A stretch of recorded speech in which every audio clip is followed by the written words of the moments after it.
Sure, it's great to hear. So we can go maybe back and forth. Maybe a first quick question for you, Brad, on privacy. There's been obviously a lot of concern for users as to how users' data is being used. And I guess we had a participant would like to hear you about what are the reforms that are necessary and what limits should we there be on technology companies in terms of collecting personal data and how that data is used going forward.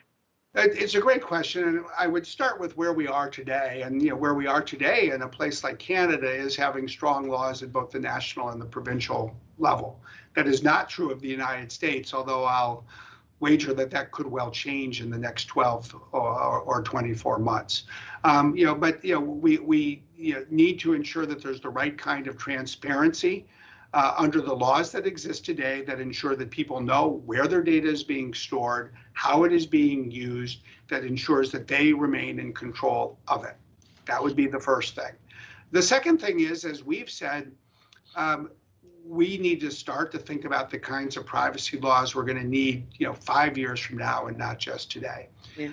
If you look at the development of privacy laws around the world over the last 3 or 4 decades, what they have fundamentally done oftentimes is seek to empower consumers by giving people the knowledge about their data and giving them a right to say no. I think that's a good thing, but we're skeptical that that's going to be sufficient. I mean, right now, we all have, as consumers, so many apps, so many services, maybe even so many devices that we're using. That it can basically pose a very practical question every morning.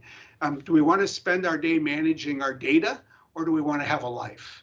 And I just think we're going to need some clearer rules of the road that say certain kinds of uses of data are permissible and other kinds of data are off limits.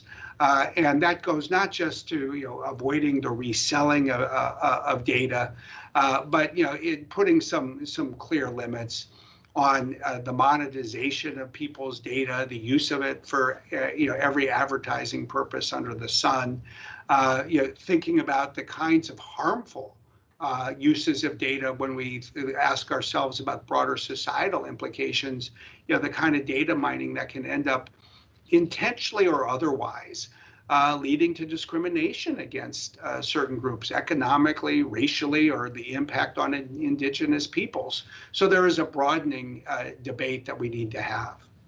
Yeah, I was especially onto that last point that you were talking to. We have another question coming in where you're speaking of discrimination, and I know there were some obviously controversy with respect to facial recognition technology, and Canadians were recently made aware of facial recognition technology being used in malls to capture images without their consent.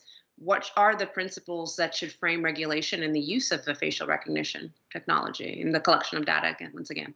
Well, I think we should always start by identifying the problems that we need to solve, and then we can go out and solve them. And I do think that there are 3 problems in your question, points to 2 of them.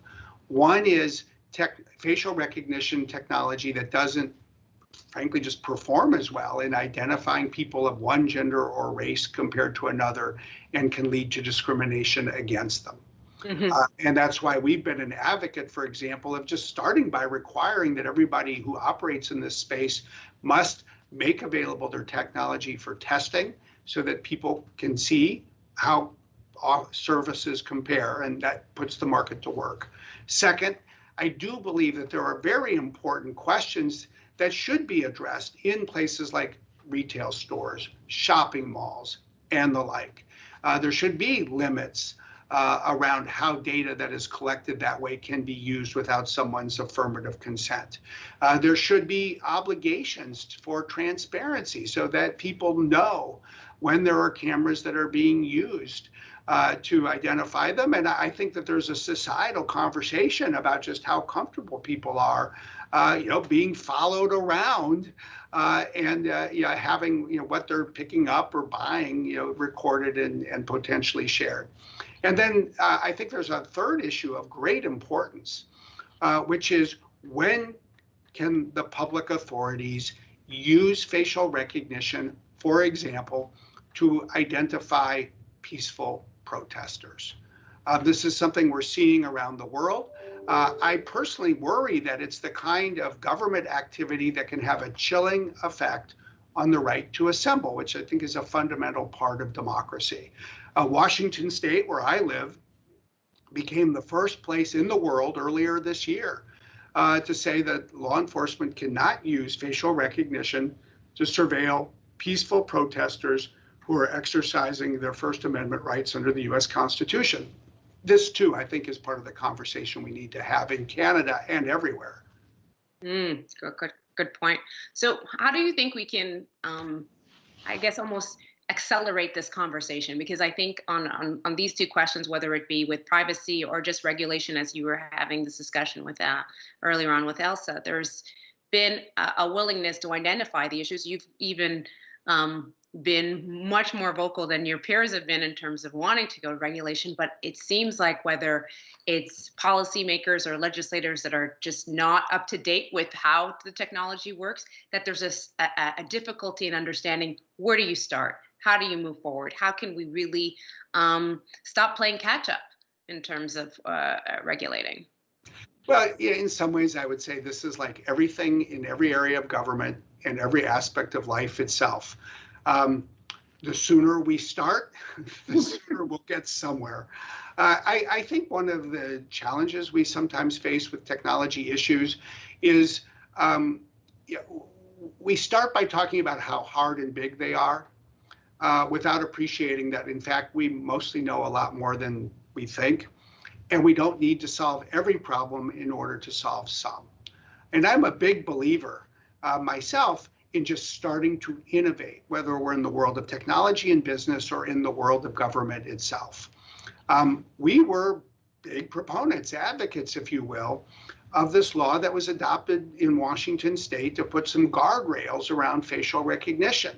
Yep. And we did so, including by acknowledging that this probably won't be the law that Washington State or any jurisdiction needs for the year 2030, but it is the right law for the year 2020, and it will move us faster to getting real world experience and then using that experience to learn and continue to innovate. So I think we should be more comfortable than we often are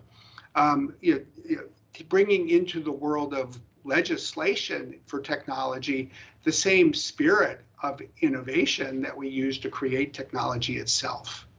Well said. Now, I do have a couple more questions, but Elsa, I wanted to also give you the opportunity, because you did mention that you had some questions that you wanted to add on to. Let's hear from the audience. We only have a couple minutes left. Well, the one question I think that's certainly something the Public Policy Forum has spent a bit of time on too is the impact on inclusion and diversity in the workforce. And certainly the pandemic has exacerbated some of the disadvantages, whether it is women in the workforce more generally, or obviously we've seen the Black Lives Matter movement take flight, not just in the US, but here too. Any thoughts here on specifically measures that a company like Microsoft could bring to this debate, or actions that it could take that could pave the way for others to follow? I'll offer just two thoughts because I know we're short on time. First, absolutely. I mean, this is a time when I believe companies, especially large companies that are well-resourced, should be acting with high ambition to address, obviously, the centuries-old challenges around racial equity in the United States. We should be talking about Indigenous peoples and their needs in places like Canada. And we are. I mean, we have a three-part effort here at Microsoft. It's all about investing in our own representation, more hiring, more development, more promotion, using our business ecosystem to ensure that as a purchaser of hundreds of millions of dollars of supplies every year, that we are creating opportunities for minority-owned firms, as but one example, and that we're putting data to use to create the kinds of transparency around, say, policing practices that will lead to real behavioral change. And I also think that it's a fundamentally important time around gender. And I think you're so right to say that right now we're living in a moment that is putting the continued employment of women at greater risk than men. And I think it calls for us as employers to start by understanding and acknowledging the problem and doing everything we can. Sometimes it's giving people benefits, as we have, so that if they want to take leave, they can, and they know they'll come back. But I think it's broader than that. I mean, every day I sometimes get questions as a man, is this a time when men should be doing more to be of help to women who are being called on to do more at home? You're darn right. We should do more because we can. We should do what we can to get our schools open where we can. We've made so much progress over the last 3 decades. We have so much progress still to make. We cannot afford to make this a year that sets us back a year or even worse, a decade. I know we're really short for time, but I just hearing you so passionate on that last question, if I can just as a final follow-up, you know, a lot of corporations are struggling with the fact that their employees, and that there's an expectation for big beasts, as Elsa says, companies like you, to speak to these social issues, and are struggling with the ways to do that. Clearly, I see that that's not a challenge for you. So how have you been able to do so without so well? Well, you know, in a way, maybe I'll conclude where we started. It's election day. You know, the first thing I thought of when I drove to work this morning, I am in the office, was, you know, we've made it through 4 years. It's a 4-year period that has, you know, called on us, that has required us to be honest, to be candid, to find courage to address issues that we previously hadn't addressed.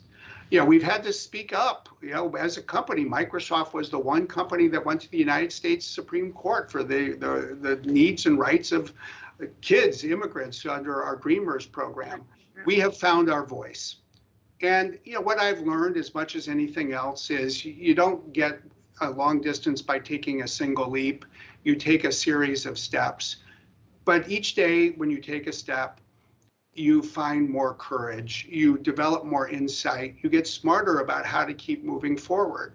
And when you look at the problems that bother people around the world, and they should, you know, whether it's around, you know, an inclusive recovery, racial equity, gender opportunities, or climate change, these are issues that require companies to do more.